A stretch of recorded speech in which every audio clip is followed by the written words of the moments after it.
Halo sahabatku cerita Momo dimanapun kalian berada. Apa kabar hari ini? Semoga selalu dalam keadaan sehat dan semangat ya. Siapkan mental dan emosi kalian. Karena malam ini cerita Momo akan mengajak kalian masuk ke dalam kisah tentang sebuah pengkhianatan yang dibalas dengan senyum paling mematikan.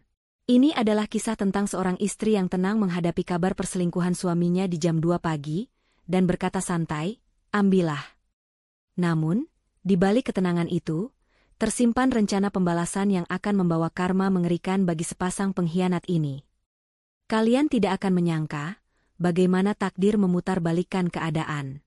Pasangan itu akhirnya menikah, tapi mereka harus hidup dalam kemiskinan dan, yang lebih parah, menyadari bahwa mereka terkena penyakit menular yang membuat mereka memohon bantuan dari orang yang mereka buang. Sebelum kita mulai, saya mau minta dukungan kalian. Jangan lupa untuk like video ini, subscribe ke cerita Momo agar kita semakin semangat, dan nyalakan lonceng notifikasinya ya. Dan seperti biasa, coba komen di bawah, nama kalian, asal kota kalian, dan ketik, hadir. Biar saya bisa tahu siapa saja sahabat setia Momo yang sudah tidak sabar menunggu karma ini datang. Kalau begitu, mari kita mulai. Jarum jam mewah di dinding kamar utama itu menunjukkan pukul 2 dini hari. Keheningan pekat menyelimuti istana megah itu, hanya ada suara AC yang berdesir pelan, menjaga suhu ruangan tetap dingin dan nyaman. Risa, sang pemilik sah dari semua kemewahan yang terbentang di sekelilingnya, terbaring sendirian di ranjang king size yang dingin. Matanya sudah terpejam, mencoba meraih sisa-sisa mimpi, namun alam bawah sadarnya menolak untuk benar-benar tenggelam. Ia sudah lama terbiasa dengan malam-malam yang sunyi, di mana suaminya, Andra, tidak pernah ada di sisinya. Keberadaan Andra, atau lebih tepatnya ketidakberadaannya, sudah menjadi bagian dari dekorasi tak terucapkan dalam rumah tangga mereka. Tiba-tiba, ponsel Risa yang tergeletak di nakas bergetar hebat.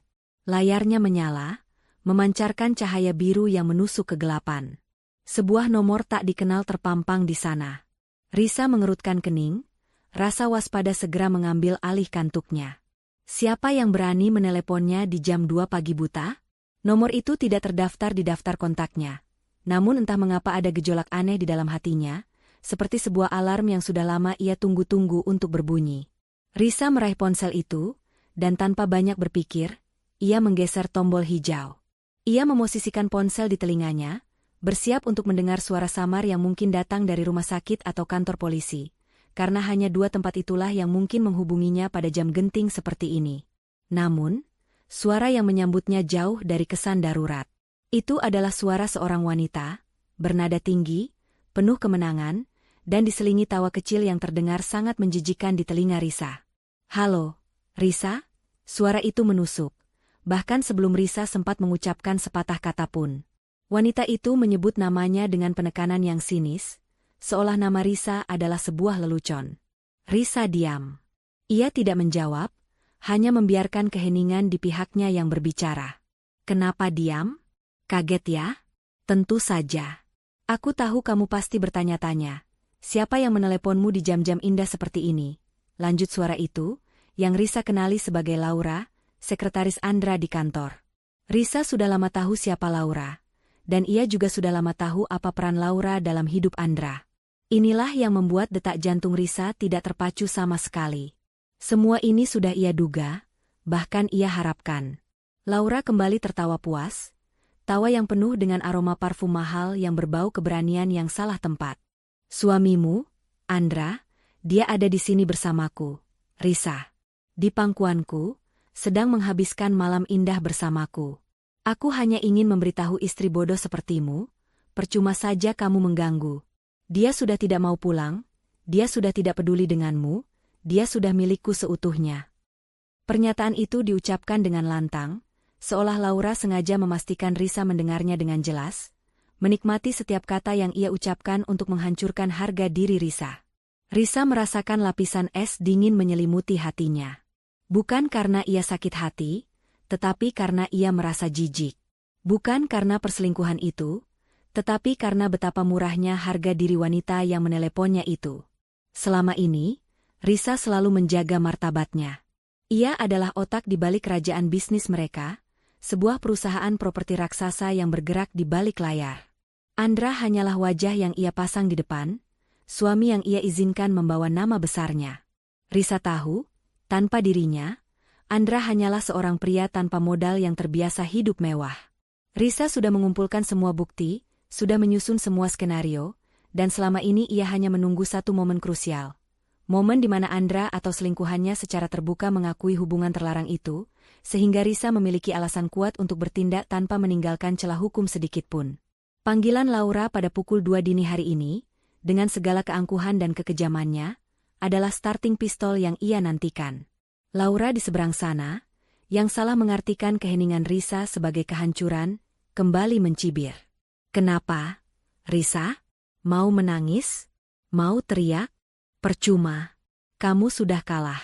Lihatlah betapa bodohnya dirimu, tidur sendirian di rumah sebesar itu sementara suamimu. Risa memejamkan mata, menarik napas sangat dalam. Ia membiarkan napas itu keluar perlahan, membawa serta semua sisa rasa jijik.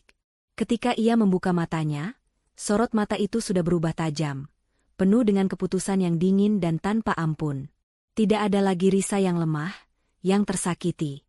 Yang ada hanyalah Risa sang CEO, sang perancang strategi. Ia mendekatkan bibirnya ke mikrofon, suaranya keluar dengan volume normal, namun nadanya sedingin baja yang baru ditempa. Suara itu begitu tenang dan berwibawa, sangat kontras dengan nada panik dan bangga Laura. Sudah selesai bicaranya, Laura? Tanya Risa. Laura terdiam sejenak, terkejut mendengar suara Risa yang begitu stabil. Apa? Tentu saja belum. Aku hanya ingin kamu tahu posisimu sekarang. Aku ingin kamu tahu bahwa Andra sekarang. Risa memotong ucapannya tanpa ragu. Aku tahu, Laura. Kalau kamu tahu, kenapa kamu tidak marah? Apa kamu sudah gila? Teriak Laura, kini terdengar lebih panik daripada puas. Kegembiraannya hilang, berganti dengan kekesalan karena ia tidak mendapatkan reaksi yang ia harapkan. Ia ingin Risa menangis, meraung, atau memohon. Ia ingin merasakan kemenangan yang utuh. Risa tersenyum kecil, senyum yang tidak mencapai matanya, namun penuh dengan arti yang mematikan. Aku tidak gila, Laura. Aku hanya sudah lelah. Aku sudah lama menunggu momen ini, kata Risa. Ia lalu mengucapkan 3 kata yang akan mengubah total nasib Andra dan Laura, 3 kata yang mengakhiri semuanya. Ambillah. Hening. Di seberang telepon, Laura seperti tersedak. Ia pasti membayangkan Risa akan mempertahankan Andra, memohon, atau setidaknya marah. Tetapi Risa justru memberikan izin dengan suara yang begitu santai, seolah ia baru saja memberikan barang bekas yang sudah lama ingin ia singkirkan. Apa maksudmu, ambillah? Tanya Laura terbata-bata. Maksudku jelas, jawab Risa, kini Risa yang memegang kendali penuh atas percakapan itu. Andra, kamu sudah mengambilnya, dan sekarang aku memberikan restu padamu untuk memilikinya seutuhnya. Silakan nikmati. Aku sudah tidak membutuhkannya lagi. Aku tidak akan mengganggu, dan aku tidak akan mencarinya. Aku sudah selesai. Laura tidak mampu merespons. Risa merasakan kekalahan dan kepanikan Laura yang jauh lebih besar daripada rasa sakitnya sendiri. Laura telah menembakkan peluru, tetapi peluru itu mental kembali dan melukai dirinya sendiri. Risa lantas memutuskan sambungan telepon tanpa menunggu balasan Laura. Ia meletakkan ponsel itu kembali ke nakas, tidak terburu-buru, seolah ia baru saja menyelesaikan tugas administratif yang membosankan. Risa bangkit dari tempat tidur. Ia berjalan menuju jendela kaca besar di kamar itu, menarik tirai tebalnya, membiarkan cahaya bulan purnama yang pucat menyinari wajahnya. Wajahnya, yang dikenal oleh banyak orang di dunia bisnis sebagai wajah yang tenang dan cerdas, kini tampak seperti patung marmer, indah, dingin, dan tidak tersentuh emosi. Ia berdiri di sana, memandang ke kejauhan, ke arah gemerlap lampu kota yang ia kuasai. Ia tidak menangis. Tidak ada air mata yang menetes. Risa sudah terlalu lama berada di posisi ini untuk membiarkan dirinya hancur, karena seorang pria yang ia tahu tidak sepadan. Risa ingat betul bagaimana semua ini dimulai. 5 tahun lalu, ia menikahi Andra, seorang pria tampan dengan koneksi sosial yang baik, tetapi nihil modal. Risa kala itu membutuhkan sosok suami yang bisa ia tunjukkan di depan umum. seseorang yang bisa menjalankan peran sebagai direktur utama di perusahaan holding properti miliknya, sementara Risa sendiri, sang pemilik tunggal dan pembuat keputusan utama, bersembunyi di balik nama Andra agar dirinya bisa bergerak lebih leluasa di balik layar. Risa mencintai pekerjaannya, ia mencintai kekuasaannya. Ia mencintai Andra pada awalnya, tetapi ia lebih mencintai perusahaan yang ia bangun dari nol. Namun, cinta itu perlahan memudar ketika Andra mulai bersikap seenaknya. Andra merasa berhak atas semua kekayaan itu, menganggap semua aset itu sebagai miliknya, dan mulai memperlakukannya dengan semena-mena. Puncaknya, ketika Andra dan ibunya, Ibu Ratna, seringkali menghina Risa, menganggapnya hanya sebagai wanita desa yang beruntung mendapatkan pria sekelas Andra. Andra bahkan beberapa kali secara terang-terangan mengatakan bahwa Risa terlalu sibuk bekerja, terlalu dingin, dan tidak layak menjadi istri. Risa tahu bahwa semua perkataan itu hanyalah proyeksi rasa tidak aman Andra yang merasa inferior dengan kecerdasan dan kekayaan Risa. Beberapa bulan terakhir, Risa sudah bergerak. Ia sudah memanggil Pak Karta, pengacara kepercayaannya, yang sudah seperti tangan kanan dan penasihat pribadinya. Mereka sudah menyusun rencana yang sangat matang, memindahkan semua properti yang terikat nama Andra, termasuk rumah mewah yang mereka tinggali, ke dalam trust perusahaan yang hanya bisa diakses oleh Risa. Andra berpikir semua aset itu atas namanya, padahal ia hanya pemegang kuasa yang sewaktu-waktu bisa dicabut oleh Risa. Risa bahkan sudah memiliki bukti-bukti transfer dana perusahaan yang digunakan Andra untuk membelikan Laura hadiah mewah, sebuah bukti yang bisa menjerat Andra secara pidana atas penggelapan. Panggilan Laura tadi bukan lagi penghinaan, melainkan hadiah tak terduga. Itu adalah pengakuan verbal dan terbuka. Risa kembali ke nakas, meraih ponselnya lagi. Matanya melirik jam, pukul 2.15. Waktu yang sempurna. Risa tidak akan menunggu sampai pagi. Segala sesuatu harus dimulai saat ini juga. Tidak ada penundaan. Ia membuka kontak, mencari nama yang ia simpan dengan kode rahasia. Jari telunjuknya menekan tombol panggil. Di seberang sana, panggilan itu dijawab di dering kedua. Suara Pak Karta terdengar serak, khas orang yang baru saja terbangun dari tidur. Ya, Risa? Ada apa? Ini masih jam? Risa memotong dengan nada yang sama dingin dan tegasnya. Pak Karta, pukul 2 dini hari tadi, saya menerima telepon dari Laura. Dia mengakui semuanya secara terbuka. Dia mengklaim suaminya ada bersamanya dan menantang saya. Saya sudah memberikan jawaban bahwa saya melepaskannya. Hening sejenak. Pak Karta pasti segera tersadar dan duduk tegak. Ia tahu apa artinya ini. Ini artinya sinyal untuk go sudah diberikan. Baik, Risa. Saya mengerti. Apakah Anda merekam panggilan itu? Tanya Pak Karta, suaranya kini sudah profesional dan tajam. Tidak. Tapi pengakuan terbukanya sudah menjadi dasar moral yang saya butuhkan. Kita tidak perlu menunggu lagi, Pak. Mulai prosesnya sekarang. Sekarang? Bahkan sebelum matahari terbit. Tanya Pak Karta, ada sedikit rasa tak percaya, namun ia juga tahu ketegasan Risa. Sekarang, ulang Risa, suaranya tidak meninggalkan ruang untuk negosiasi. Segera siapkan gugatan cerai dan kirimkan surat panggilan sidang pertama besok pagi. Dan yang paling penting, Pak Karta, aktifkan lockdown semua kartu kredit dan akun perusahaan yang dipegang Andra. Ganti semua password untuk akses ke holding dan segera cabut hak kuasa Andra sebagai direktur utama secara administratif. Ganti dia dengan saya sendiri per detik ini. Risa melanjutkan, nadanya kini semakin berapi-api. Dan yang terakhir, saya ingin surat peringatan dari bank terkait rumah ini dan semua kendaraan yang dipakai Andra, dikirimkan besok pagi. Jangan gunakan nama saya. Buat seolah-olah bank yang menagihnya. Saya ingin mereka berdua bangun dan melihat kenyataan bahwa mahkota yang mereka ambil adalah mahkota palsu dan terbuat dari utang. Mengerti, Risa? Semua akan saya kerjakan malam ini juga. Saya akan mengerahkan tim saya. Besok pagi, Andra dan Laura akan bangun di neraka yang baru mereka ciptakan. Jawab Pak Karta. Ia terdengar sangat puas, seolah ia sudah lama menantikan kesempatan untuk menjatuhkan Andra. Risa mengakhiri panggilan.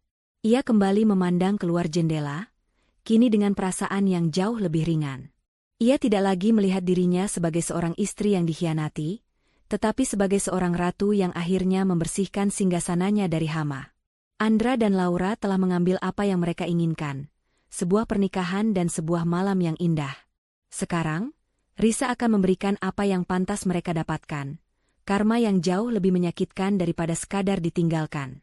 Mereka akan mendapatkan kebangkrutan, penyesalan, dan penyakit yang menjadi simbol dari dosa mereka.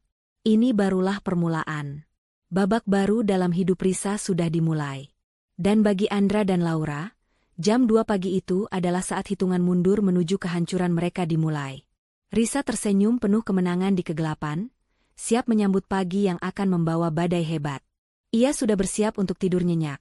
Tahu bahwa sekarang, di tengah malam buta, ada tim pengacara yang sedang bekerja keras untuk meruntuhkan kehidupan suami dan selingkuhannya. Matahari pagi menyapa dengan sinarnya yang cerah, seolah-olah pagi itu tidak menyimpan kisah kelam dan rencana pembalasan dendam yang baru saja dirancang di kegelapan malam. Bagi Risa, pagi itu terasa seperti awal dari sebuah musim yang baru. Setelah instruksi tegas yang ia berikan kepada Pak Karta dini hari tadi, ia merasa ringan. Tidurnya, meskipun sebentar, jauh lebih nyenyak daripada malam-malam sebelumnya yang diisi oleh kegelisahan akan nasib rumah tangganya. Kini, tidak ada lagi kegelisahan, hanya ada kepastian. Risa bangun, berolahraga ringan di gym pribadinya, dan mandi dengan air hangat. Rutinitasnya tidak berubah, namun auranya telah bertransformasi. Ia memilih pakaian kerja terbaiknya, setelan blazer putih gading yang bersih dan elegan, melambangkan kemurnian niatnya dan kekejaman yang tenang dari rencananya. Ia bukan lagi istri yang bodoh yang disebut Laura. Ia adalah CEO sejati yang akan mengambil kembali kendali atas hidup dan kerajaannya. Saat Risa turun ke ruang makan, Andra sudah duduk di sana, menyantap sarapan yang disiapkan oleh koki rumah. Andra terlihat segar, meskipun ada sedikit gurat lelah di matanya yang mengkhianati malam panjangnya bersama Laura. Di sebelahnya, Bu Ratna, ibu mertua Risa, sudah siap dengan pandangan menghakimi dan bibir yang siap meluncurkan kritikan tajam. Risa duduk di seberang meja. Andra hanya melirik sekilas, lalu kembali fokus pada makanannya, bersikap seolah-olah tidak ada yang terjadi, atau lebih parah, seolah-olah ia tidak melakukan kesalahan apapun. Bu Ratna, di sisi lain, tidak bisa menahan diri. Duh, Risa. Pagi-pagi sudah dandan seperti mau ke peragaan busana. Apa tidak bisa sekali-kali duduk manis di rumah, mengurus suami? Andra itu butuh perhatian, bukan hanya sekadar uang dan rumah besar. Pantas saja Andra. Bu Ratna menghentikan kalimatnya, namun tatapan matanya sudah mengatakan segalanya. Risa tidak bereaksi. Ia menuang teh hijau ke cangkirnya dengan gerakan anggun yang disengaja. Ia menatap lurus ke arah Bu Ratna. Pagi, Bu Ratna. Saya harap sarapan Anda enak. Mengenai penampilan saya, ini adalah penampilan seorang CEO yang akan bekerja, bukan seorang istri yang menunggu belas kasihan. Lagi pula, suami Anda, Andra, kan sudah mendapatkan perhatian yang ia butuhkan tadi malam. Dari sekretarisnya, jawab Risa, nada suaranya datar, tanpa emosi, tetapi mengandung bom yang siap meledak. Wajah Andra yang sedang mengunyah omelette tiba-tiba pucat pasi. Gelas teh di tangan Bu Ratna bergetar hebat. Mereka tidak menyangka Risa akan mengetahui secepat ini, apalagi menyampaikannya di meja makan dengan ketenangan yang menakutkan. Apa maksudmu, Risa? Jaga bicaramu, bentak Andra, mencoba mengambil kembali otoritasnya yang rapuh. Risa hanya tersenyum tipis. Senyum yang sama yang ia berikan saat ia mengucapkan kata, ambillah. Saya rasa, Andra, Laura sudah memberitahu segalanya pada pukul 2 dini hari. Kenapa repot-repot menyembunyikannya? Saya justru berterima kasih pada Laura. Dia mengakhiri penantian yang melelahkan ini. Jadi, jangan khawatir. Saya sudah mengizinkannya. Bu Ratna, selalu membela putranya, segera menyambar. Mengizinkan apa? Dasar perempuan tidak tahu diuntung. Kamu seharusnya berjuang mempertahankan Andra. Dia itu pria mapan. Mau jadi apa kamu kalau cerai? Menjadi pemilik sah dari semua yang Anda lihat di ruangan ini, Bu Ratna. Menjadi pemilik sah dari perusahaan yang mendanai gaya hidup Anda. Dan menjadi wanita bebas dari pria yang tidak tahu berterima kasih. Balas Risa, menusuk langsung ke inti permasalahan. Soal mempertahankan Andra? Mengapa saya harus mempertahankan sesuatu yang sudah saya anggap sampah yang ingin saya buang? Andra berdiri, emosinya memuncak. Risa, aku adalah direktur utama perusahaan. Semua ini milikku. Kamu tidak bisa bertindak seenaknya. Benarkah, Andra? Risa meletakkan cangkir tehnya, suaranya naik sedikit, menandakan ia sudah selesai bermain-main. Silakan nikmati peran Anda sebagai direktur utama. Karena per detik ini, melalui Zoom meeting darurat yang saya adakan dengan Dewan Direksi 30 menit yang lalu, status Anda sudah berubah menjadi mantan direktur utama.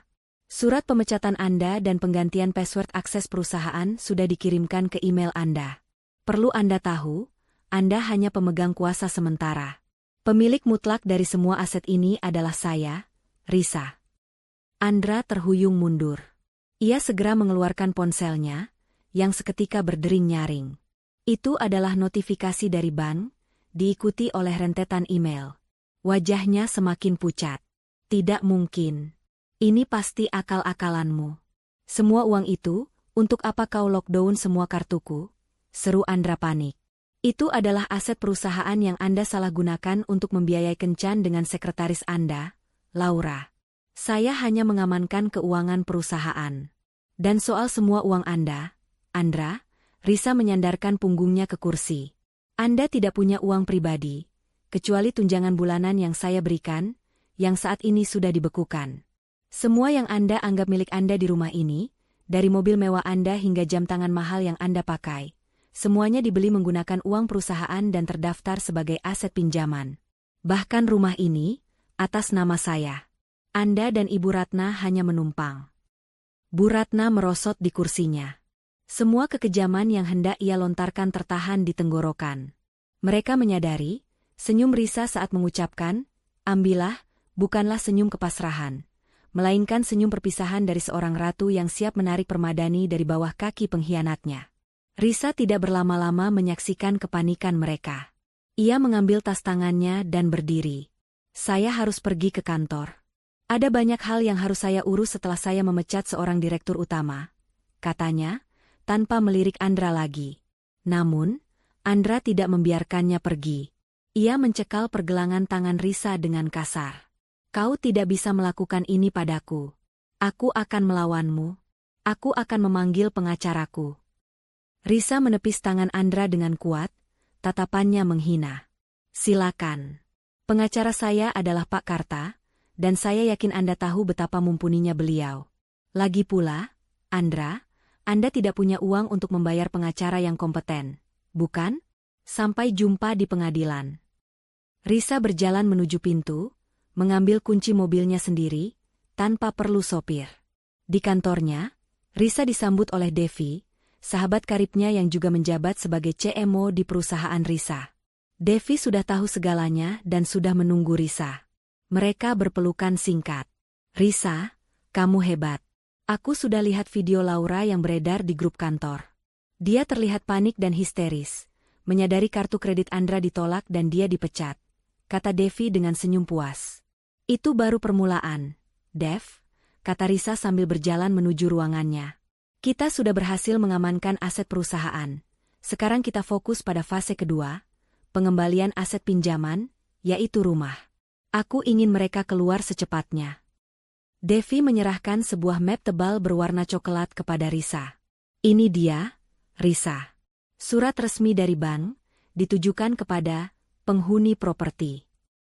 Pak Karta sudah atur agar surat ini mendarat tepat di tangan Andra pagi ini. Ini bukan surat dari pengacara, Risa. Ini surat peringatan penyitaan dari bank, karena cicilan pinjaman atas properti itu menunggak. Risa mengambil map itu, matanya berkilat gembira. Sempurna. Mereka akan berpikir bahwa masalah mereka bukan hanya cerai, tapi juga utang yang akan membuat mereka terpaksa menjadi tunawisma. Mereka akan percaya bahwa rumah itu milik Andra, dan sekarang utangnya menumpuk. Ini akan membuat mereka panik dan saling menyalahkan. Risa dan Devi duduk, membahas detail strategi takeover perusahaan pasca pemecatan Andra. Risa memberikan penekanan khusus pada pentingnya menjaga citra perusahaan tetap bersih, dengan narasi bahwa Andra dipecat karena ketidakmampuan manajerial dan penyalahgunaan dana, bukan karena masalah pribadi. Risa tidak ingin reputasi bisnisnya ternoda oleh skandal murahan. Di tengah pertemuan, Bu Ratna menelepon Risa. Suaranya di ujung telepon sudah berubah total, dari arogan menjadi penuh permohonan yang memaksa. "Risa, cepat pulang. Apa-apaan surat dari bank ini? Katanya rumah ini disita." "Andra bilang ini semua ulahmu. Katakan pada bank, Andra akan segera membayar cicilannya.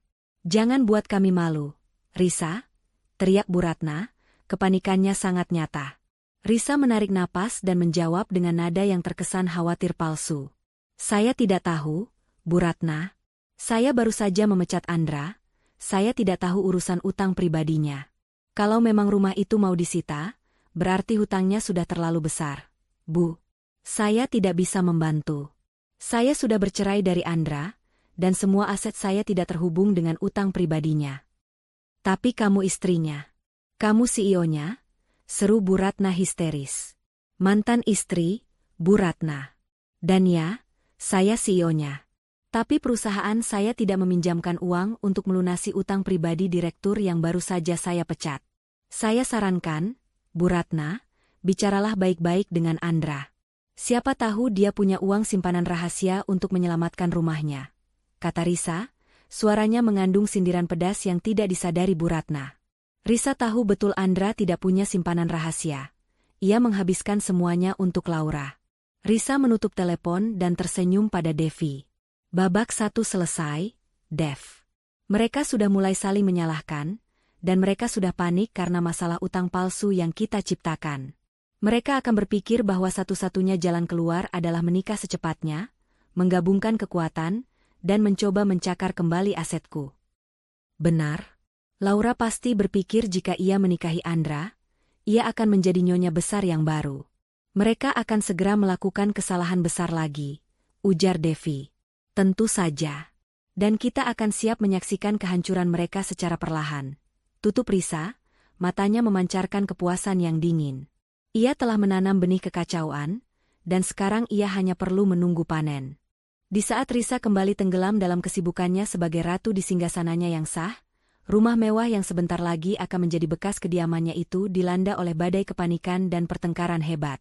Andra dan Bu Ratna tidak bisa mencerna kenyataan yang baru saja menghantam mereka. Andra masih berkutat dengan laptopnya, mencoba masuk ke email perusahaan, namun semua akses ditolak. Akunnya di semua sistem telah dihapus, seolah-olah ia tidak pernah menjadi bagian dari entitas bisnis raksasa itu. Bu Ratna mondar-mandir di ruang tamu.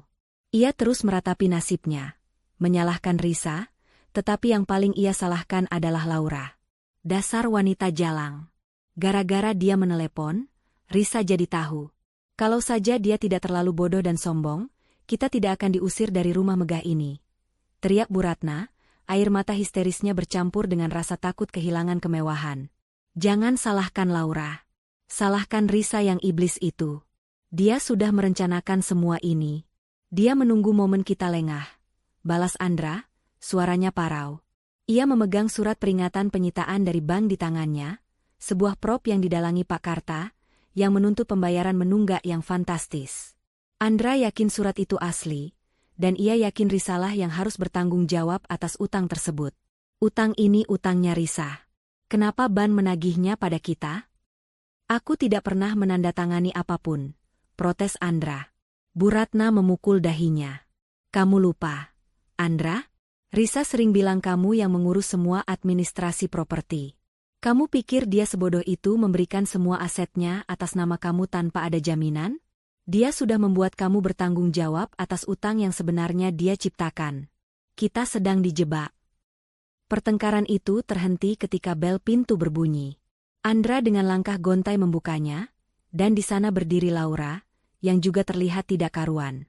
Rona bangga yang ia pamerkan semalam sudah lenyap, berganti dengan kekhawatiran dan wajah yang sedikit bengkak karena kurang tidur. Laura membawa tas kecil dan terlihat gelisah. Andra, ada apa? Kenapa aku tidak bisa menghubungi kamu? Kartu kreditmu ditolak semua, dan di kantor heboh bahwa kamu dipecat. Apa yang terjadi? Tanya Laura dengan nada menuntut, bukan prihatin. Andra menarik Laura masuk dengan kasar. Apa yang terjadi? Kau yang meneleponnya? Bodoh. Kau yang menghancurkan semuanya. Risa sudah tahu. Dia memecatku, dia membekukan semua uang, dan sekarang rumah ini mau disita. Andra melemparkan surat peringatan ban ke wajah Laura. Laura membaca sekilas surat itu, matanya melebar. Ia yang semula ingin merasa menjadi nyonya besar, kini dihadapkan pada kenyataan bahwa istana yang ia idamkan ternyata adalah tumpukan utang. Ini tidak mungkin. Bagaimana bisa? Katanya semua kekayaan itu milikmu. Itu adalah aset yang dibeli dengan uang Risa. Aku hanya pemegang nama di beberapa dokumen. Sekarang dia menariknya semua. Kita sudah tidak punya apa-apa, Laura. Andra mencengkeram bahu Laura. Melihat dua orang itu saling menyalahkan, Bu Ratna mendapatkan kembali sedikit kekuatannya. Cukup. Tidak ada gunanya saling menyalahkan. Kita harus mencari jalan keluar. Laura, kamu sudah mengambil Andra, sekarang kamu harus bertanggung jawab. Laura, yang selalu melihat segala sesuatu dari sudut pandang materi, langsung tersadar. Jika Andra tidak punya apa-apa, ia juga tidak punya apa-apa. Namun, ia tidak mau melepaskan Andra begitu saja. Andra, bagaimanapun, adalah anak dari keluarga terpandang, meski kini bangkrut, dan pernah menjadi CEO. Ia adalah taruhan terakhirnya untuk keluar dari kemiskinan. Laura harus segera mengikat Andra secara hukum, berpikir bahwa dengan menjadi istri sah, ia akan memiliki kekuatan untuk menuntut bagian dari sisa aset Risa. Tentu saja, ia salah besar. Baik, kata Laura dengan nada perhitungan yang dingin. Kita menikah. Secepatnya. Kita harus tunjukkan pada Risa bahwa kita tidak peduli padanya, dan dengan status istri sah, aku bisa membantumu menuntut pembagian gonogini atas semua aset yang kamu hasilkan selama pernikahan. Andra dan Bu Ratna saling pandang.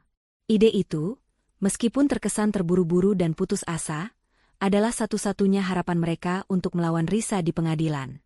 Mereka harus segera menikah untuk memperkuat posisi hukum mereka dalam gugatan cerai yang dilayangkan Risa. Kita menikah besok. Deal. Tidak perlu pesta, tidak ada yang perlu tahu kecuali kita bertiga. Putus Andra. Bu Ratna menghela napas. Baik. Lakukan. Dan setelah itu, kita cari pengacara lain, yang lebih murah. Kita harus fokus pada gugatan cerai Risa. Kita harus menuntut uang pisah yang besar darinya. Dia tidak bisa membiarkan kita menjadi gelandangan. Sementara rencana pernikahan kilat itu sedang disusun dalam keputusasaan, Karma kecil sudah mulai bekerja. Pagi itu, Risa tidak hanya mengirimkan surat peringatan ban. Ia juga mengirimkan tim dari perusahaan pengamanan untuk mengambil kembali aset berharga yang dipinjamkan kepada Andra. Tepat pukul 11 siang, ketika Andra, Laura, dan Bu Ratna sedang tegang merencanakan pernikahan mereka, sebuah truk derek besar dan sebuah mobil van hitam tiba di depan gerbang rumah. Beberapa petugas keamanan berpakaian seragam hitam, dipimpin oleh seorang manajer aset, memasuki pekarangan. Bu Ratna yang melihat keramaian itu dari jendela langsung berlari ke depan. Hei, siapa kalian? Beraninya kalian masuk tanpa izin? Manajer aset itu menunjukkan dokumen yang ditandatangani oleh Risa. Permisi, Ibu. Kami dari Divisi Pengamanan Aset Perusahaan. Kami di sini untuk mengambil kembali aset perusahaan yang telah disalahgunakan oleh mantan direktur utama. Aset apa? Kalian tidak punya hak. Ini rumah kami, teriak Bu Ratna. Bukan rumah, Ibu. Kami hanya mengambil kembali kendaraan dan beberapa properti. Mobil sedan mewah milik Bapak Andra dan mobil sport milik Ibu Laura. Mobil-mobil itu terdaftar sebagai aset sewa perusahaan, dan masa sewa telah dibatalkan karena pemecatan direktur utama, jelas manajer itu dengan nada profesional. Wajah Andra dan Laura kembali memucat. Mereka berlari keluar, menyaksikan mobil-mobil mewah yang selama ini menjadi simbol status mereka, ditarik paksa ke atas truk derek. Andra mencoba menghalangi, berteriak, dan mengancam akan menuntut mereka. Mobil itu milikku. Aku yang membayarnya, raung Andra. Maaf, Bapak Andra. Berdasarkan dokumen ini, Anda hanya pemegang sewa. Pembayaran dilakukan dari akun operasional perusahaan. Sejak akses Anda dicabut, kami diinstruksikan untuk mengambil kembali aset ini.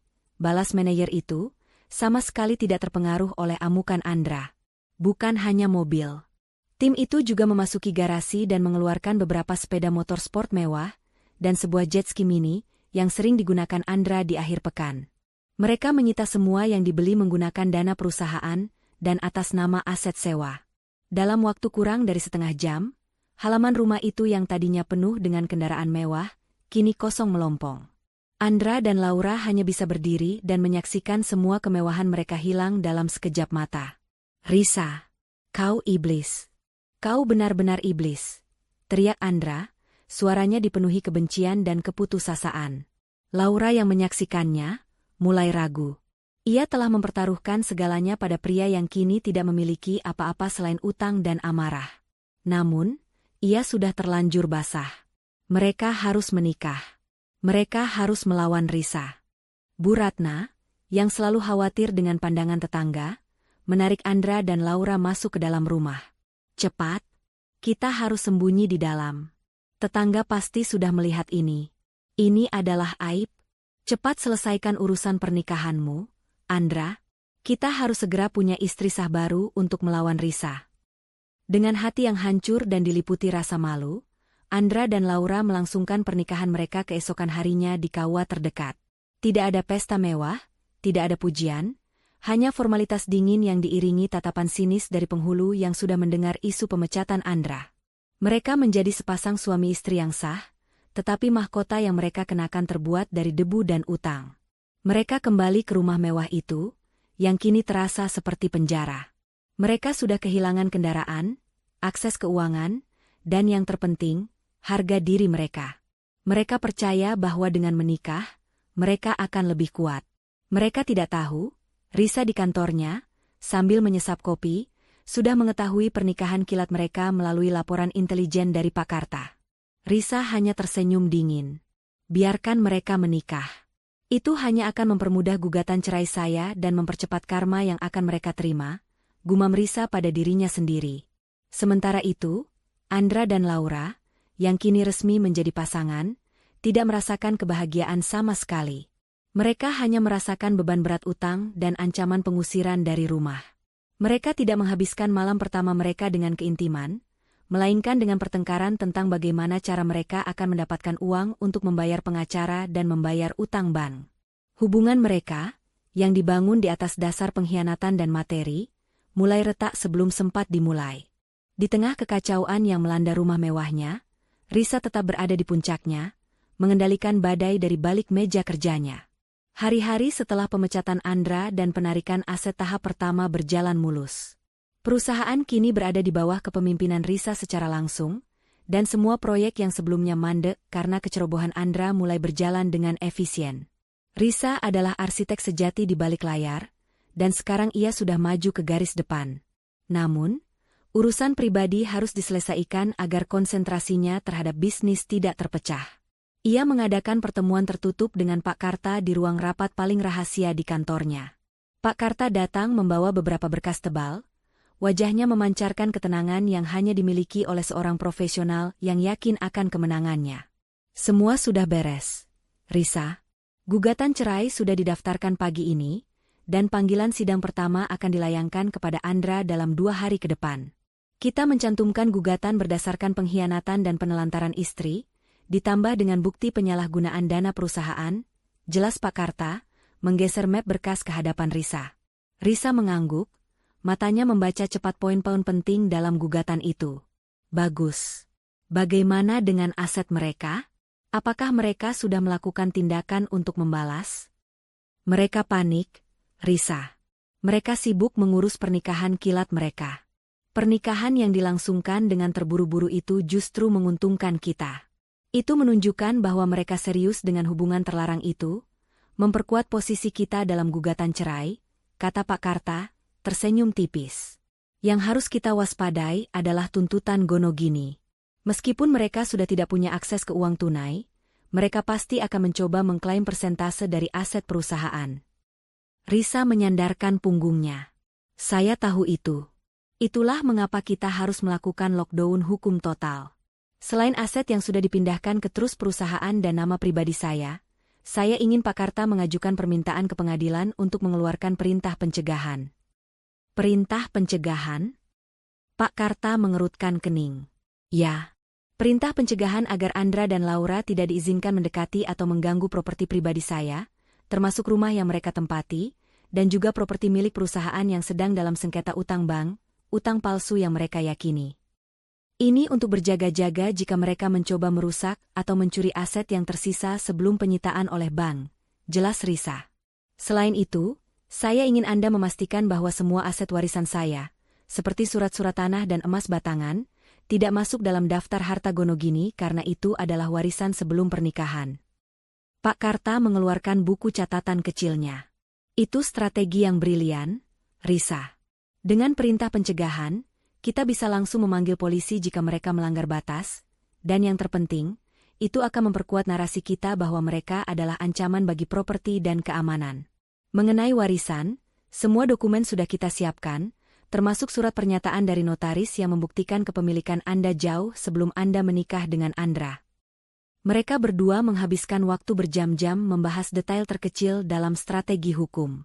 Risa meminta agar proses perceraian ini berjalan dengan cepat, bersih, dan mematikan.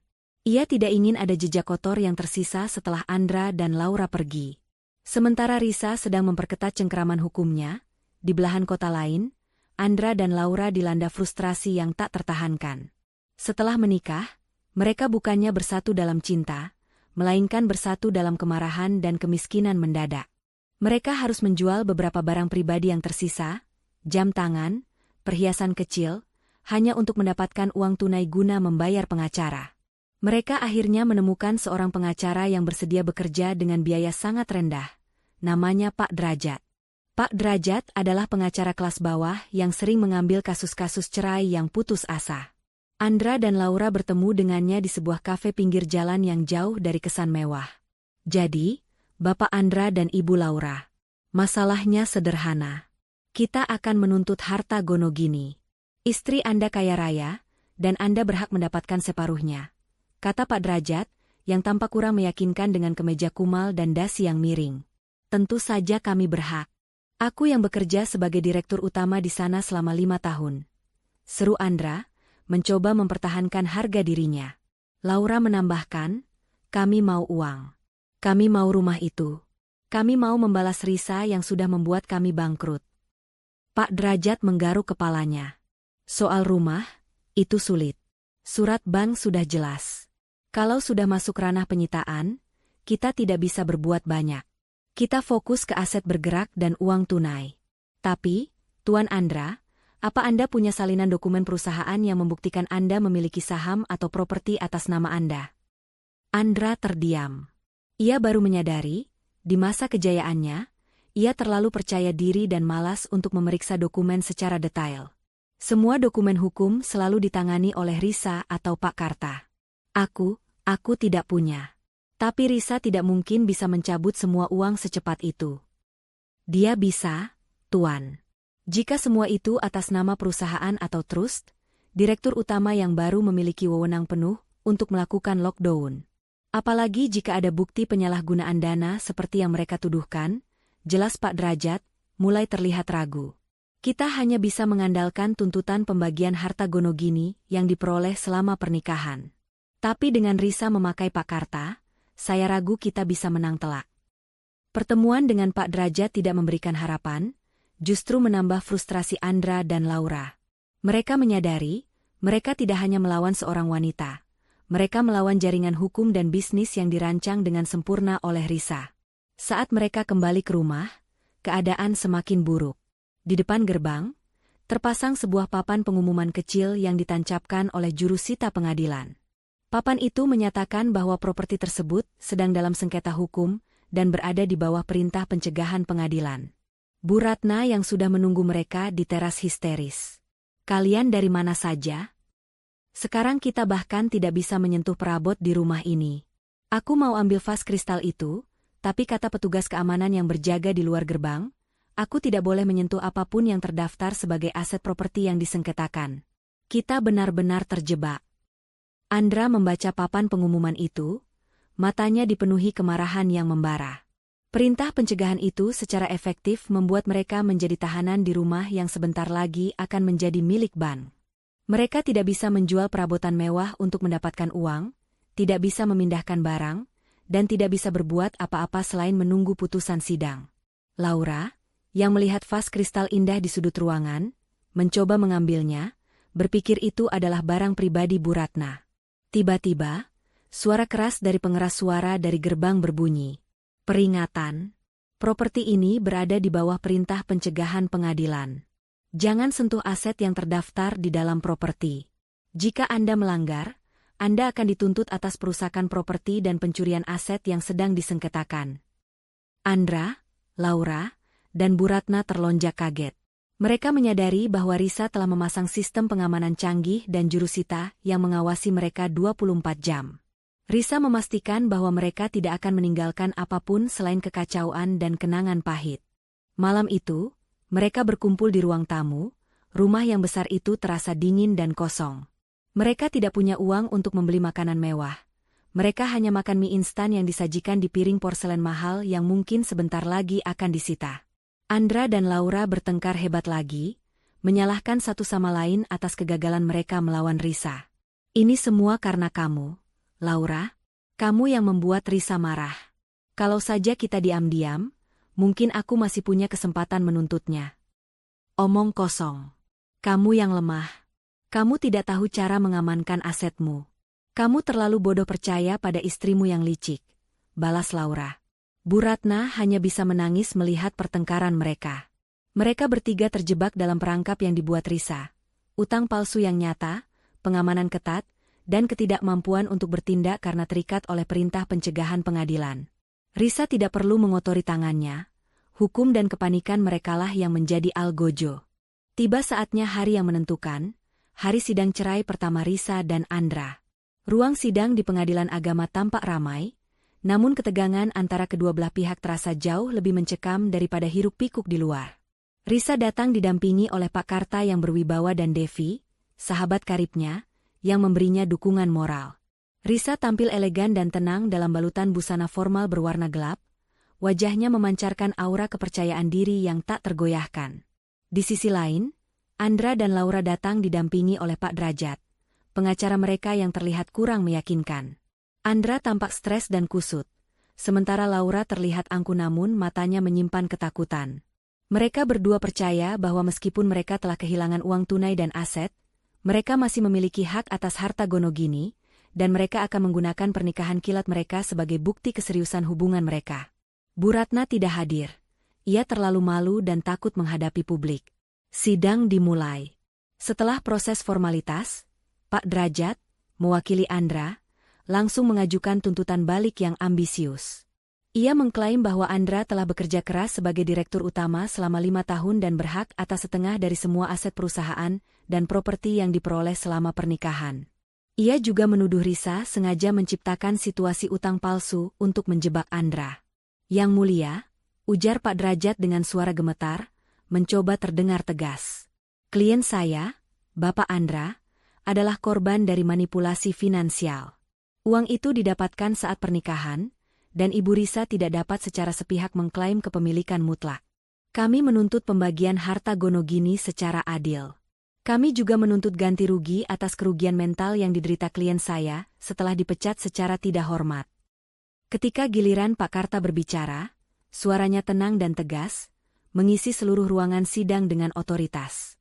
Ia tidak membalas tuduhan Pak Drajat secara langsung, melainkan langsung menyajikan bukti pertama Risa.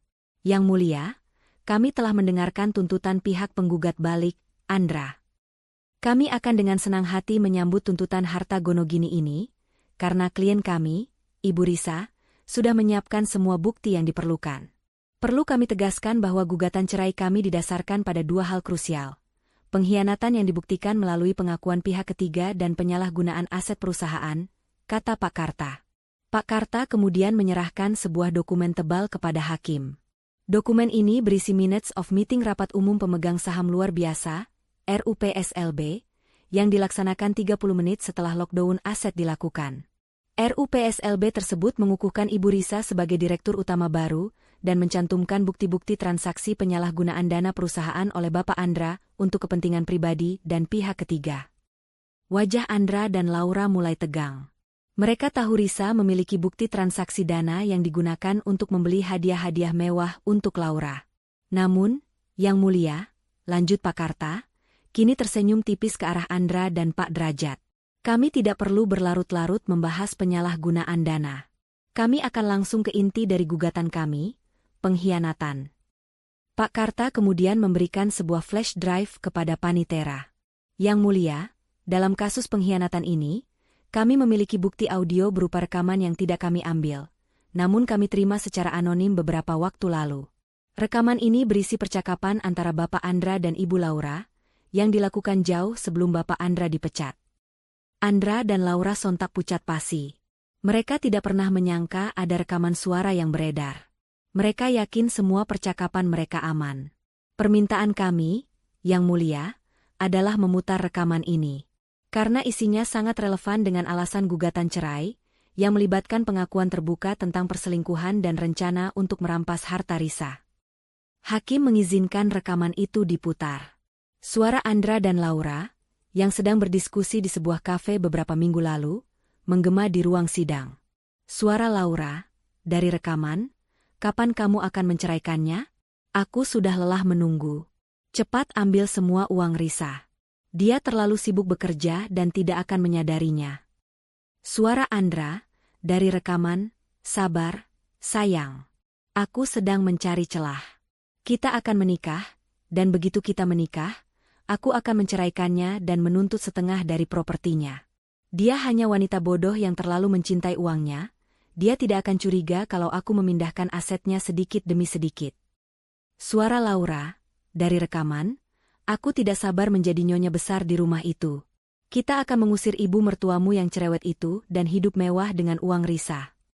Rekaman itu diakhiri dengan tawa Andra dan Laura. Ruang sidang hening total. Pengakuan audio itu jauh lebih mematikan daripada bukti transfer uang. Itu menunjukkan motif mereka: menikah, mencuri, dan menelantarkan. Andra menundukkan kepalanya dalam-dalam, malu tak tertahankan. Laura menutup wajahnya, air mata mulai mengalir, bukan karena penyesalan, melainkan karena rasa malu yang luar biasa dan menyadari bahwa rencananya sudah terbongkar. Pak Derajat segera mengajukan interupsi, mencoba menyelamatkan kliennya. "Yang Mulia, rekaman ini tidak sah. Itu adalah rekaman ilegal." "Tidak ada yang ilegal, Bapak pengacara," sela Pak Karta, nadanya meremehkan. "Seperti yang saya katakan, kami menerima rekaman itu secara anonim. Kami tidak mengambilnya. Dan isinya? Itu adalah pengakuan terbuka dari kedua pihak yang berselingkuh dan merencanakan kejahatan finansial, yang secara de facto sudah dilakukan Bapak Andra, termasuk membiayai pernikahan kilat mereka dengan niat menuntut harta gonogini." Hakim mengetuk palu. Rekaman ini akan dijadikan bukti pendukung yang kuat mengenai motif perceraian dan gugatan balik yang dilakukan pihak suami.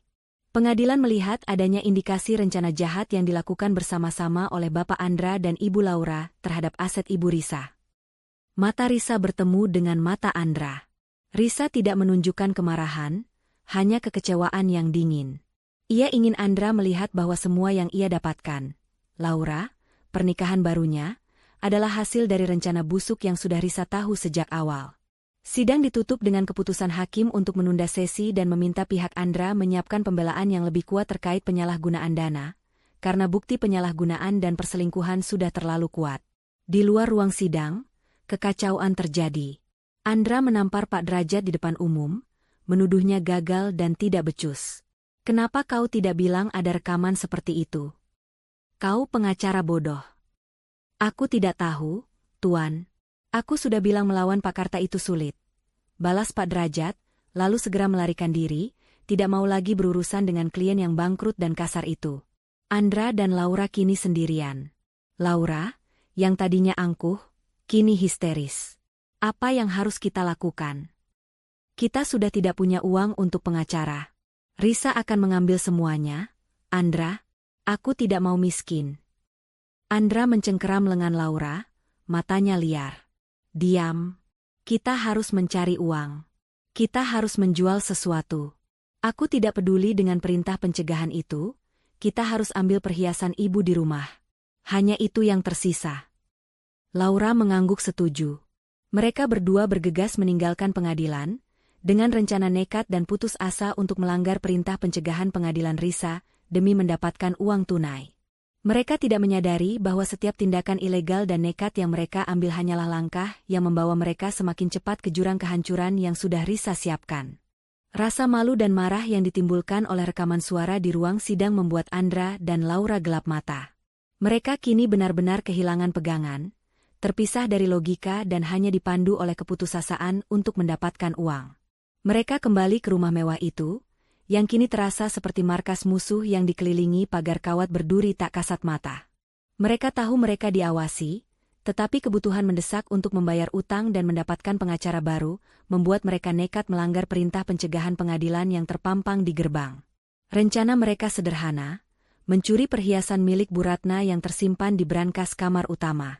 Mereka tahu, brankas itu adalah satu-satunya tempat yang menyimpan aset likuid yang mungkin belum sempat diamankan Risa atau disita oleh bank. Mereka berasumsi bahwa perhiasan Bu Ratna yang diperoleh sebelum pernikahan Andra dan Risa tidak akan masuk dalam sengketa Gonogini. Cepat, Laura. Kita harus melakukannya sekarang selagi petugas keamanan di gerbang berganti shift. Kita hanya punya waktu 5 menit, bisik Andra, berjalan mengendap-endap di lorong rumah. Laura mengikutinya, jantungnya berdebar kencang, tidak lagi karena gairah terlarang, melainkan karena adrenalin ketakutan. Kalau kita tertangkap, Andra, kita bisa masuk penjara. Risa pasti sudah memasang kamera tersembunyi. Diam. Risa tidak akan mengira kita seputus asa ini. Ini satu-satunya cara kita bisa mendapatkan uang tunai. Setelah kita menjual perhiasan ini, kita akan segera terbang ke luar negeri dan meninggalkan semua kekacauan ini. Ujar Andra, mencoba memberikan harapan palsu pada dirinya sendiri dan Laura. Mereka berhasil mencapai kamar utama tanpa terdeteksi. Andra segera membuka panel dinding di belakang lemari pakaian, tempat brankas tersembunyi itu berada. Ia memasukkan kode kombinasi yang ia ingat, dan dengan bunyi klik yang memuaskan, brankas itu terbuka. Di dalamnya, bersinar beberapa set perhiasan berlian dan emas warisan keluarga yang sangat berharga milik Bu Ratna. Andra dengan cepat meraup semua perhiasan itu, dan memasukkannya ke dalam tas kecil yang dibawa Laura. Sudah. Ayo kita pergi, seru Laura, mendesak. Tepat saat mereka berbalik, lampu kamar itu tiba-tiba menyala terang, menerangi seisi ruangan. Dan di saat yang sama, suara Pak Karta yang direkam terdengar dari speaker tersembunyi di sudut ruangan. Suaranya tenang, berwibawa, dan sangat dingin. Selamat malam, Bapak Andra dan Ibu Laura. Saya harap perhiasan Ibu Ratna cukup untuk membayar pengacara Anda yang selanjutnya. Perlu saya ingatkan, Anda sedang melanggar perintah pencegahan pengadilan. Ibu Risa sudah mengantisipasi tindakan putus asa Anda. Andra dan Laura membeku di tempat. Mereka menyadari bahwa mereka telah jatuh tepat ke dalam jebakan Risa. Ruangan itu dilengkapi dengan sensor gerak dan kamera tersembunyi yang terhubung langsung ke sistem pengamanan. Di saat yang sama, sirene mobil polisi berbunyi keras, mendekat ke arah rumah. Tidak. Jebakan. Dia menjebak kita, teriak Andra, wajahnya memerah karena amarah dan rasa dikhianati yang terulang. Laura segera berbalik dan melemparkan tas berisi perhiasan itu kembali ke dalam brankas. Aku tidak mau dipenjara. Kita harus pura-pura tidak melakukan apa-apa. Sudah terlambat. Andra mencengkeram kepalanya, frustrasi. Kamera itu sudah merekam kita. Petugas keamanan dan 2 orang polisi berseragam biru langsung masuk ke dalam kamar, dipimpin oleh seorang petugas dari Divisi Pengamanan Aset Perusahaan. Mereka langsung menahan Andra dan Laura. Atas dasar pelanggaran perintah pencegahan pengadilan dan dugaan percobaan pencurian aset yang sedang disengketakan, Anda berdua ditahan, ujar salah satu polisi dengan tegas. Bu Ratna, yang mendengar sirene dan keributan, berlari ke kamar dengan penampilan acak-acakan. Ia melihat Andra dan Laura diborgol. Andra, apa yang terjadi? Kalian ditangkap? Kenapa? Bu Ratna menangis histeris. Ia semakin terpuruk ketika melihat brankasnya terbuka dan tahu bahwa Andra mencoba mencuri warisannya sendiri. Ini semua salah Risa. Dia menjebakku, Ibu. Dia tidak akan membiarkan kita hidup tenang, teriak Andra saat ia digiring keluar. Bu Ratna hanya bisa meratap. Putranya dan menantu barunya, yang seharusnya memberinya kebahagiaan dan kekayaan, kini diseret ke mobil polisi layaknya kriminal rendahan, di depan mata tetangga yang mulai berkerumun di luar gerbang. Aib itu tidak terelakkan lagi.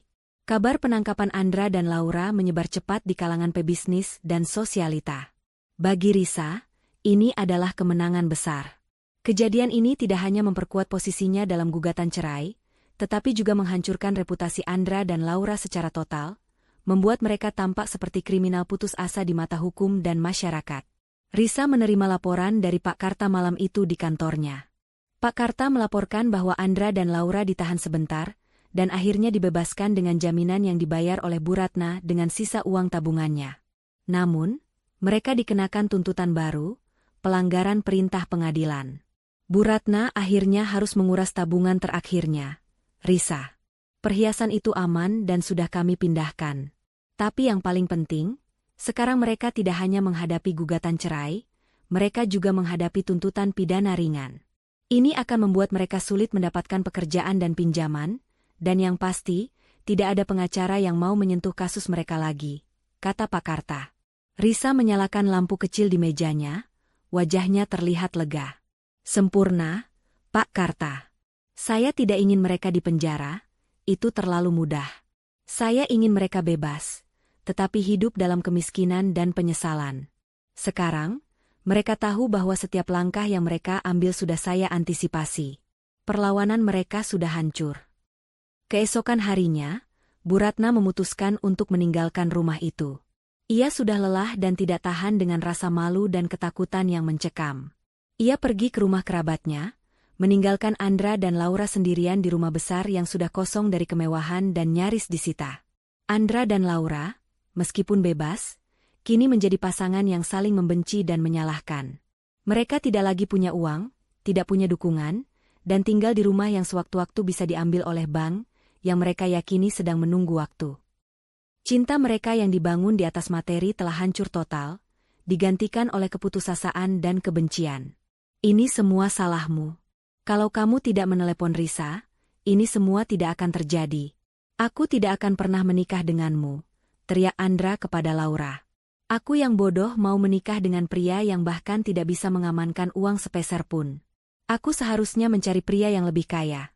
Balas Laura, air matanya sudah kering, digantikan oleh mata penuh perhitungan dan penyesalan. Malam itu, mereka tidur di lantai ruang tamu karena kasur di kamar utama sudah dikunci oleh Risa, dan hanya bisa dibuka setelah keputusan pengadilan. Mereka tidur tanpa selimut, tanpa makanan enak, di rumah yang sebentar lagi bukan milik mereka. Risa telah berhasil menciptakan neraka yang nyata bagi mereka, sebuah neraka yang terbuat dari pengkhianatan dan kemiskinan yang mencekik. Mereka telah mendapatkan kemenangan, sebuah pernikahan, tetapi dengan mahkota yang terbuat dari duri.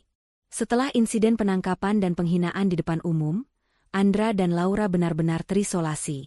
Mereka kini menjadi pasangan suami istri yang hidup di bawah bayang-bayang utang, kriminalitas, dan rasa malu yang mencekik.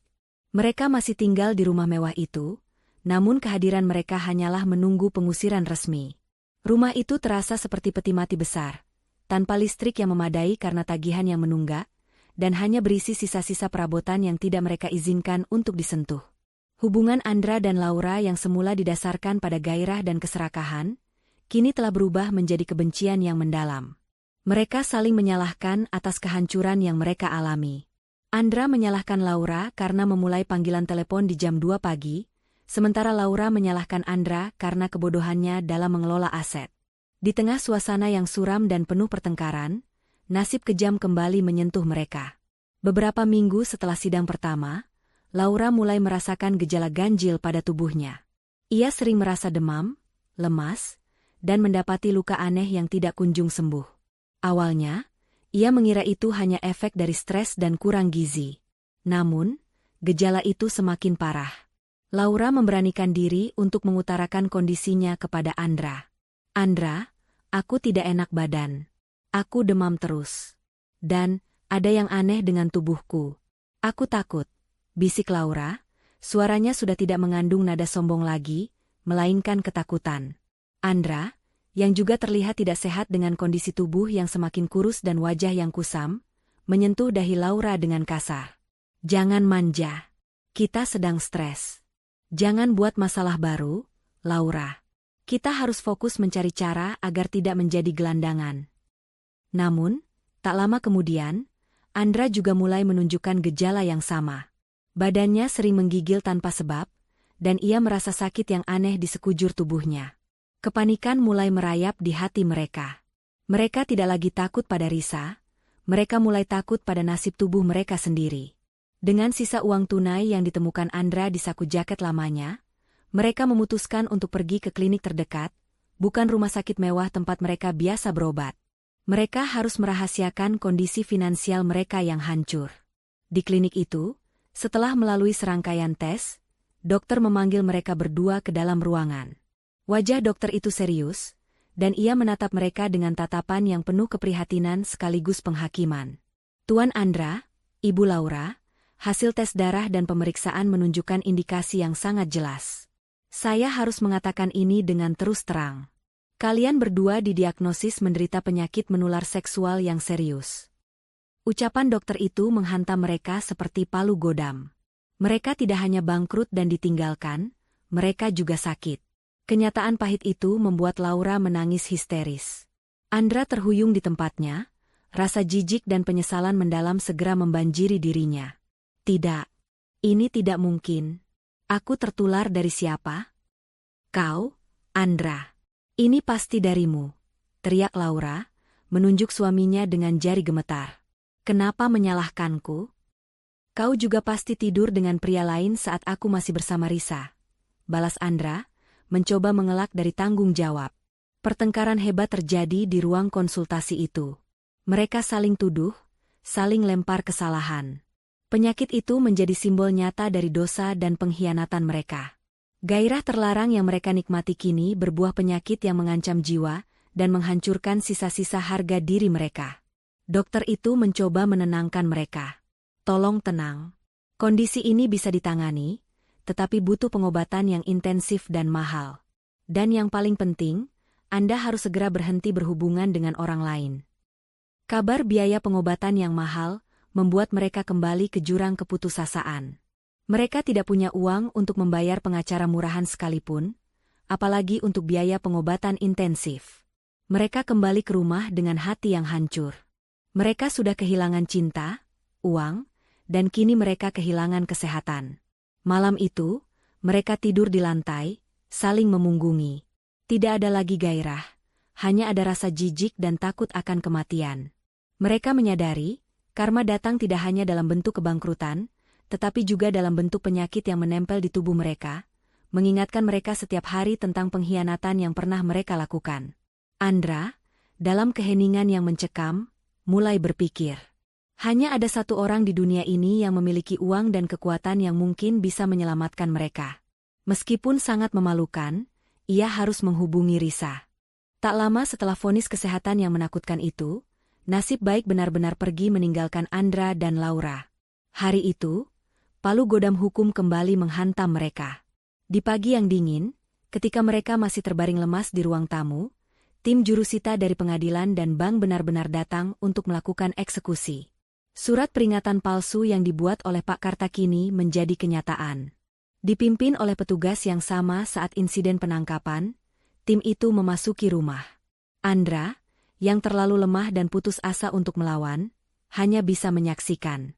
Mereka tidak lagi menyita kendaraan.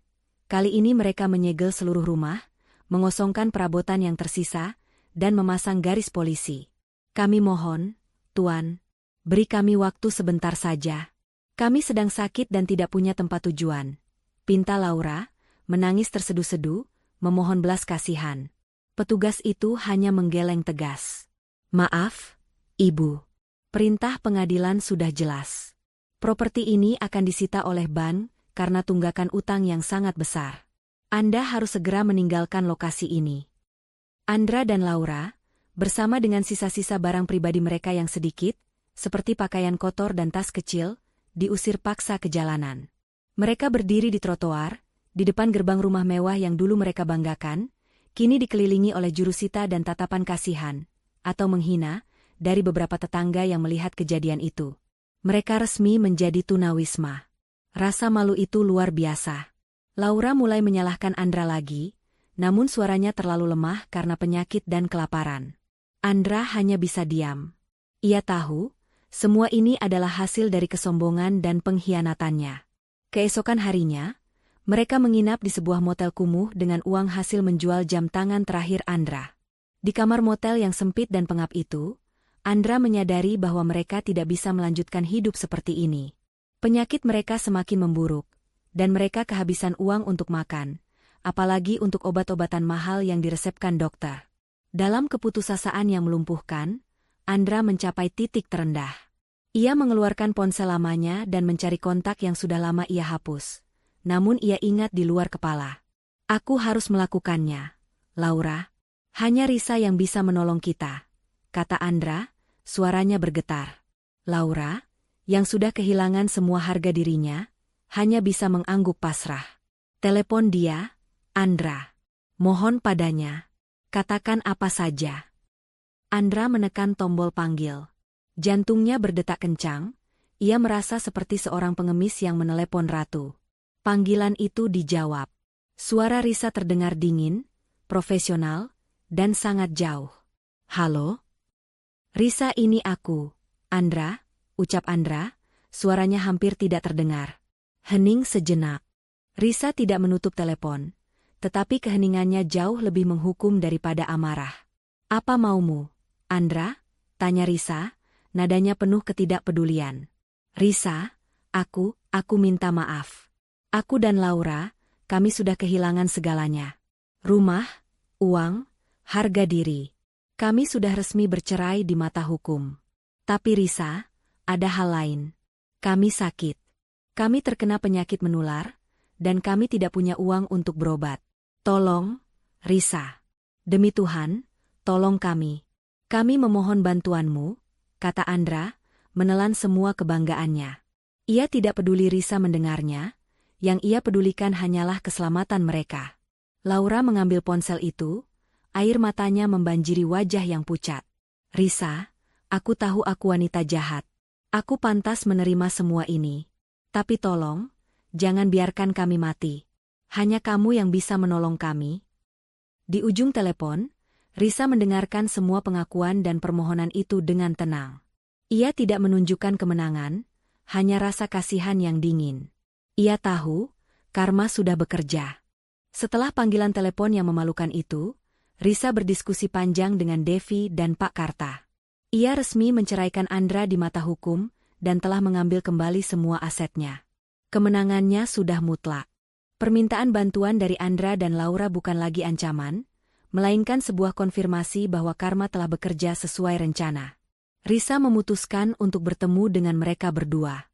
Bukan karena ia ingin berdamai, tetapi karena ia ingin memberikan sentuhan akhir pada pembalasannya.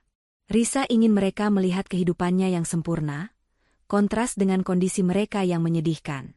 Risa mengatur pertemuan di sebuah kafe sederhana, bukan kafe mewah, untuk menghindari perhatian media, tetapi cukup berkelas untuk menekankan jurang status mereka. Ia datang hanya ditemani Devi. Risa mengenakan gaun sutra yang elegan, auranya memancarkan kesuksesan dan ketenangan yang luar biasa. Tak lama kemudian, Andra dan Laura datang. Penampilan mereka sangat kontras dengan Risa. Andra terlihat kurus, dengan mata cekung dan pakaian yang lusuh. Laura tampak pucat, rambutnya berantakan, dan ia terus-menerus menggaruk lengannya. Tanda-tanda penyakit yang mereka derita mulai memburuk. Mereka berjalan dengan langkah gontai, malu dan takut. Mereka duduk di hadapan Risa dan Devi. Andra tidak berani menatap mata Risa. Risa memulai pembicaraan dengan suara yang tenang. Saya setuju untuk bertemu dengan kalian bukan karena saya peduli dengan hubungan masa lalu kita, Andra. Tapi karena rasa kemanusiaan saya terhadap makhluk hidup. Saya sudah tahu semua yang terjadi, termasuk penyakit yang kalian derita. Laura, yang tidak tahan dengan rasa sakit dan beban penyesalan, tiba-tiba menangis terseduh-seduh.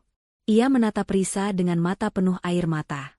Risa, aku benar-benar minta maaf. Aku tahu aku serakah, aku jahat, dan aku menghancurkan segalanya. Aku pantas mendapatkan ini. Aku hanya memohon, tolong selamatkan nyawaku. Aku tidak mau mati karena penyakit ini. Andra mengangguk, air matanya juga mulai menetes.